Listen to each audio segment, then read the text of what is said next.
Hey everyone, today I will talk about how we can tab solar cells and get them ready to start putting them together. First I want to start off by talking about the tools I'll use and some safety before we get going. So I have with me some basic tools here. I have a wire cutters that I use to kind of clip the tabbing wire. I also have a pliers, which is handy to bend things when I need to. I use little erasers to hold stuff down, which I find to be very useful. I also have just your standard Weller soldering iron with sort of like one of the blade tips on it. I find this tip works very well for what I want to do with it. I also have a wetted sponge with my soldering iron. The actual solar stuff I use is I have tabbing wire here, bus wire, and then I have tabbing wire here. I also have solar cells, just pretty standard solar cells that I get with the kits that I buy. I also have solder paste, or I'll call it flux, and I keep a little brush handy as well. And then I'll also use some hookup wire when I need it as well. And to make sure everything looks good, I use a multimeter to check, make sure that everything's hooked up like it should be.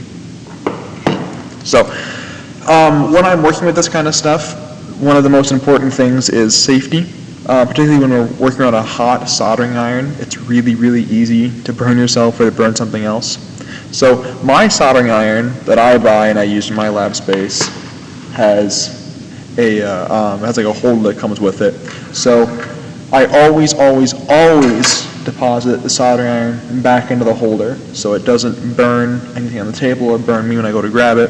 I'm always very careful to grab it right here every time. So I always stop and I look first. I stop and I look what I'm doing before I grab the soldering iron.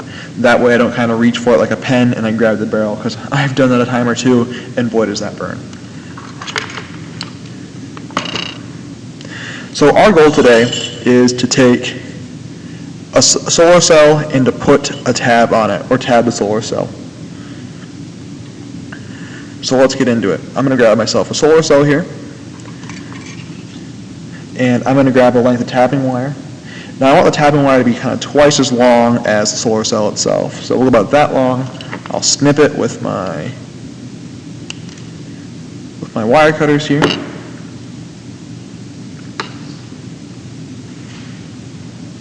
I want to make sure this is really good and straight before I continue on. Because if it's not straight, you're going to see it as it kind of bends around. So you want to make sure it's really, really straight and lined up with your solar cell. Now the middle part of your solar cell is called the tabbing contact. This makes it really, really easy to put tabbing wire on there, and I find that it really wants to soak up the flux and the solder very well. So I rarely have issues getting everything on like I should. So that's straight enough. Let's open up our flux here. I keep a paper towel handy so I can wipe my fingers off when I do this. So this piece of tabbing wire here is already pre-tinned. So there's a weird sort of shine on it. That means there's already solder on there, which means I can use a really, really little amount of solder actually on my soldering iron tip itself. So if I were to just melt this just a little bit here, you'll see how it kind of gets shiny there. You can see the solder melt on it. So this is really handy. So what I'll do is I'll put my length of tabbing wire into my flux, put my finger down, and I'll just wipe it across. Get my flux out of the way, wipe my finger off. Now what's nice about using just a standard lead-free electrical flux is that it's fairly sticky. So this just sticks down like it should, and I really rarely have any issues doing this. So it's stuck down, it's nice and straight. You'll notice that I have a little bit of a gap there because I don't want this piece of tabbing wire to contact the positive tabbing wire that I'll hook on later. So I really, really want to make sure it's off there. And because all of this is energized, you really don't need to have the entire bar filled up on there. Well, let's get our soldering iron ready now. The soldering iron which I'm being very careful to lift up the right way. I use either this just lead-free silver solder, or this lead-free rosin core solder doesn't work too bad either. But this stuff I'll use doesn't have rosin in it. So this tip is very tarnished. I'll kind of put some solder on there, and then I'm going to wipe it off to kind of clean up my tip a little bit there. And now I only need just a little bit of solder on here, because this solder isn't really going onto the face of it. It's really just acting like a good contact, so the tip is able to contact everything like it needs to. So my solder's on this side. I'm going to turn my soldering iron over, and I'm just going to wipe it across just fairly quickly. Let's get our eraser here so this doesn't move. Put my finger down on this eraser so it doesn't move anything out of the way. Now I can just go just like that.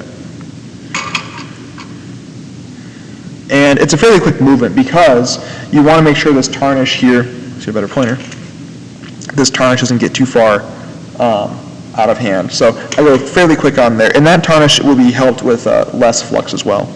But that's just the process. It's a very easy wipe on there. And when I carefully grab my solar cell here, if I give it a tug, you can see that everything is on there. It's nice and flat and straight, and it's really that simple. So you too can solder solar cells and tab solar cells with pretty much basic home tools and without much of a hassle. So this is a process that I have found to be a lot less intimidating as I've gotten more practice with it, and I hope you find the joy in it like I do. Thank you.